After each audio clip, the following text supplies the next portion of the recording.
இலங்கை கடற்படையால நம்ம மீனவர்கள் தாக்கப்படுறதையும் அதுக்கான காரணத்தை பத்தியும் அதுக்கான தீர்வை பத்தியும் நான் மதுரை மாநாட்டிலே நான் பேசியிருந்தேன். அது ஒரு தப்பா? மீனவர்களுக்காக குரல் கொடுக்கறதும் அவங்களோட நிக்கிறதும் நம்மளுடைய கடமை, நம்மளுடைய உரிமை. நான் என்ன இன்னைக்கு நேத்தாங்க அவங்களுக்காக குரல் கொடுக்கிறேன். இதே நாகப்பட்டினத்துல 14 வருஷத்துக்கு முன்னாடி 2011 February 22 இதே நம்ம மீனவர்கள் தாக்கப்பட்டதை கண்டிச்சு ஒரு பொதுக்கூட்டம் ஒண்ணு நடத்தணும் இல்லையா?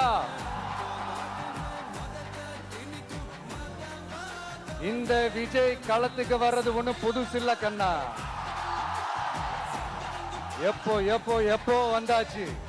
என்ன ஒண்ணு, முன்னாடிலாம் விஜய் மக்கள் இயக்கம் என்ற அந்த இயக்கமா நிற்போம். இப்ப தமிழக வெற்றி கழகம் என்ற அந்த ஒரு அரசியல் இயக்கமா நிக்கிறோம். அவ்வளவுதான் வித்தியாசம். அன்னைக்கும் சரி, இன்னைக்கும் சரி, இனிமேலும் சரி, மக்களுக்காக மக்களோட நிக்கிறது தான். இது புரிய வேண்டியவங்களுக்கு புரிஞ்சா சரி.